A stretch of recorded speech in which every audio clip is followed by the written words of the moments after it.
Hello students, welcome to Sagar Sharma classes. आज हम आपके लिए लेके आए एक इम्पोर्टेंट टॉपिक मर्चेंट बैंकिंग। सबसे पहले हम आपको बताएंगे व्हाट इज़ मर्चेंट बैंकिंग और जो मर्चेंट बैंकर्स होते हैं वो क्या क्या फंक्शंस करते हैं, ये भी आपको जानना ज़रूरी है।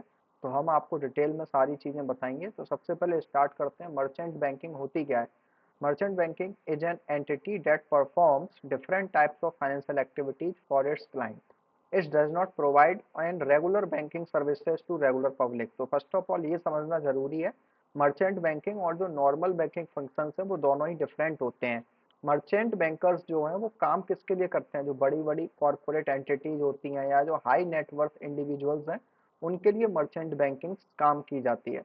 और merchant bank provide advisory services on corporate matters to the firm in which they invest. They are also expert in international trade, which make them specialists in dealing with multinational corporations. They also give expert advice on merger and acquisitions and project counseling.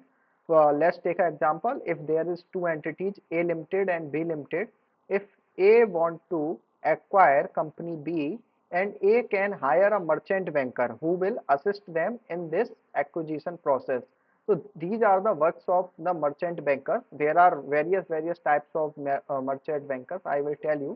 Firstly, you can see in the USA the historical term merchant bank refers to investment bank. So in USA the merchant banks is known as investment bank. Their activities are regulated by SEBI in India. So you can see there are popular merchant banks: JP Morgan, JP Financial, Goldman, Citi. So you should know there are famous merchant banks. Now, according to SEBI rules 1992, merchant banking is any person who is engaged in the business of issue management, okay, either by making arrangements regarding selling, buying, or subscribing to securities as manager, consultant, advisor, or rendering corporate advisory services in relation to such issue management. So, in simple terms, what is merchant banking? Who gives the advice to the corporate entities and high net worth individual in the investment related matters, in the financial matters, in the matters of acquisition, acquiring, like this. Now, what are the features? Merchant banking in India act as a financial engineer. I have already told you it is a financial engineer who assists the organizations in the financial matters, promotion of financial surplus. A variety of services are offered to help in the growth of capital market. Now, what are the objectives of merchant banking? It Firstly, it channelizes the financial surplus of general public into productive investment avenues, and it also provides long-term funds to project or companies. It also ensures better portfolio management of company, and it also ensures corporate advisory and issue management. Now, history you can see. Firstly, merchant banking started first of all in Italy. After that, it reached in France, and after that, Italian merchant banker introduced merchant banking in England also. And after that, all the European countries, merchant banking started, or also in USA. In 1972, merchant banking started in South Africa, and in 1967, National Grindlage Bank started merchant banking in India. So this is important. First bank who started merchant banking in India, National Grindlage Bank. After that, merchant banking in India, you can see on the recommendation of Banking Commission, SBI became the first Indian bank to start with the merchant banking activity. After then, you can see ICI came, and IFCI came, and IDBI came. Now, what are the merchant bankers commission? So, merchant bankers activities are regulated by, I have already told you, guidelines of SEBI and Ministry of Finance and Companies Act 1956. Now it is 2013. So, a merchant banker can charge 0.5% as the maximum commission, and they can charge project appraisal fees as well as brokerage commission as well as underwriting commission.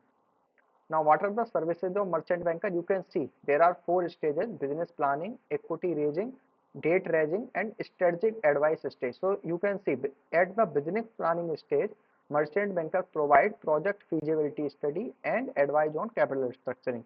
Like this, at second stage, equity raising stage, it provides pricing decision, underwriting to the issue, post-issue management, assistance in ADR, GDR, and in third stage, debt raising stage, it manages the debenture issue, loan syndication, and strategic advice stage, advice on expansion program, advice on merger and acquisitions, and corporate structuring advice.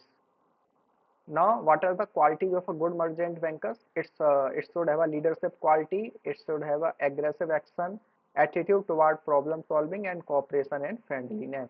Now, what are the responsibilities? It should work toward investor protection and pricing of the issue, legal, all the matters they should see, and project evaluation they should do.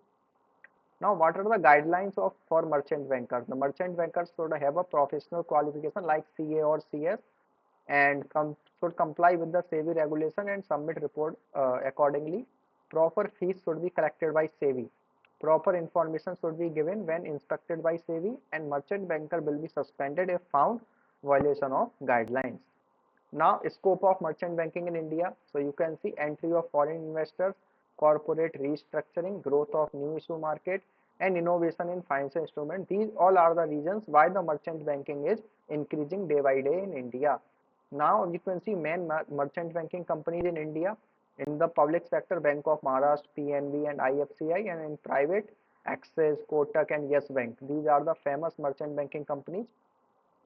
So I think this is for today. Thank you. If you have any doubt, you can ask in the comment section of the video. Thank you.